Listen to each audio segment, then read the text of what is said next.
Are homes becoming out of reach for the middle class in India? A quest to find the answer to that question was the reason for us to start a series on affordable home for India's single largest population group, the middle income or the middle India. Surprisingly and somewhat contrary to the belief that property prices have run up beyond most people's pockets, there are homes in all of India's top cities which can be bought at a reasonable price. In this quest for well-priced homes, today we'll focus on the two southern metros, Bangalore and Chennai. My expert panel today, Jack Bastian Nazareth, Group CEO, Puravankara Projects. Dr. R. Kumar, Managing Director, Naveen Housing and Properties. Om Chaudhary, Founder and CEO, Fire Capital Fund. Vineet Relia, CEO, Sare Homes. And Gaurav Pandey, Senior Vice President and Head Research and Consulting, Prop Equity. Gentlemen, thank you very much for joining me today. I know it's going to be a very interesting discussion.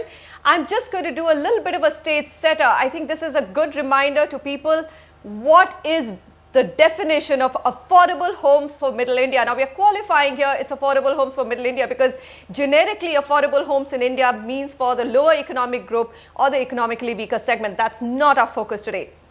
Now, markets catering to a buyer with an annual household income of 6 lakh to 15 lakh rupees. That's the budget that we are taking. So it's a very modest, very moderate, decent budget even for somebody who is 3 to 4 years into their careers. Ticket price of homes in shortlisted markets is from 30 lakh to 60 lakh rupees. Market is defined to be affordable for an average buyer if up to, this is important, 3 BHK sizes fits within the upper limit of 60 lakh rupees. Now the data that we'll be flashing on and off on the screen is all from Prop Equity, which is of course the finest data available for all residential properties across the country. Having defined this, I think let's just focus on the Bangalore market first. A hugely end-user driven market, and that's the reason why price increase in this market has been very steady from the second half of 2009 to date. So Jack, the first question over to you. Would it be fair to say that this city in particular offers a lot of homes which you can say are still affordable within our definition of 30 to 60 lakh rupees? Yes, surely, Manisha. A couple of things that go in favor of Bangalore market. One, like you rightly said, it's an end-user driven market. The population has increased in the last 5 years. More importantly, 60% of the urban populace, even now as we speak, live in rental homes. So there is a great opportunity for the affordable segment here. All right. So, Gaurav, explain to us the Bangalore market per se. The good thing which came out from your report was that this is a market which is developing very evenly all around the central business district, and new business districts are developing around the residential market. So residential markets are developing around the new emerging business districts. So panning out really well for affordability? Indeed, yes. In fact, what's great about Bangalore as a city is you have seen a very modest and justified price increase. The city has seen about 22% price increase, whereas cities like Gurgaon saw 56% absolute price increase in the last 2.5 years, which clearly indicates that means people are willing to pay higher based on pure end user demand. In fact, the rental market is also gives you a very good yield return. Giving the broad specifics of the market, if you look at all regions, be it the North Corridor, South Corridor, East Corridor, West Corridors, you have options ranging between 1, 2 and 3 BHK at times as well, which are within this price bracket of 30 to 60 lakhs. Okay. So it's a very lucrative, very well priced market. Very well priced market. What about quality? Let me come to that question, Om. We've had this whole debate and discussion on South versus North developers. What do you actually get for 30 lakhs? In North, you really have to, let's say NCR, go very, very far off. In Bangalore, you don't have to go that far off. And that's, I think, the most interesting point. Yeah, when you look at quality, as you mentioned, when you look at the North, it's a totally different kettle of fish. But the South, and particularly Bangalore, leads as regards to quality of construction, but what has happened over the years is that sizes of the apartments and the densities have gone up because the infrastructure has not fallen in place as fast as we would have liked it to. If you compare the infrastructure, say in a Bangalore to that in Hyderabad, you would like to see a lot more happen. There are initiatives like the metro, etc., which have now kind of So are you saying the infrastructure is still lagging way behind? and therefore while like you and Gaurav rightly mentioned, this is a city which is growing in all possible directions, so there's a lot of sprawl from that standpoint, but the extent of that sprawl is not as much, at least over the last 4 or 5 years.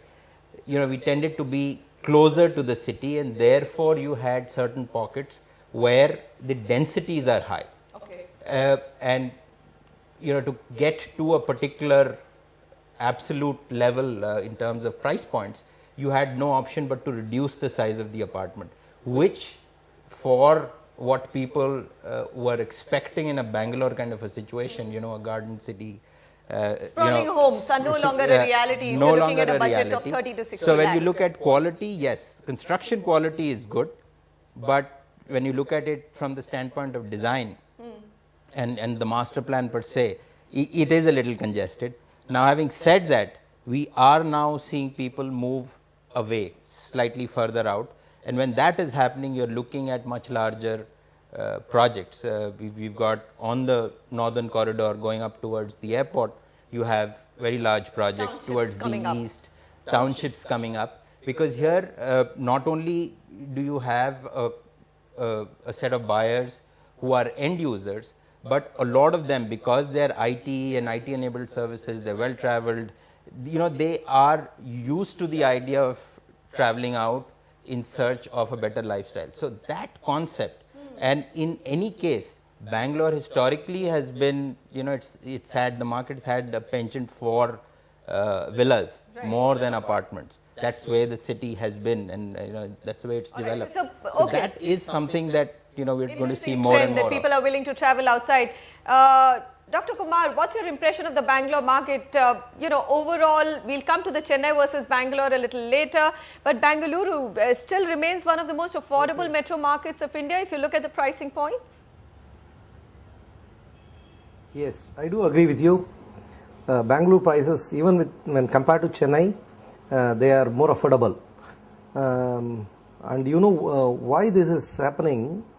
Bangalore has got a wider spread on all directions. You have land available on all 360 degrees.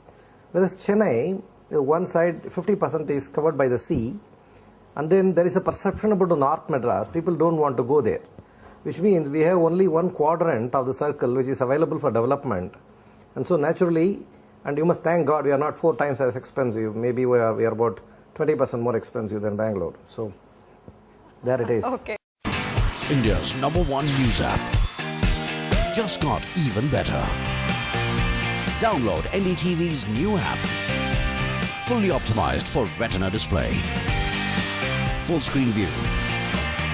Faster response time. And Sudoku. NDTV's new iPad app. Download now.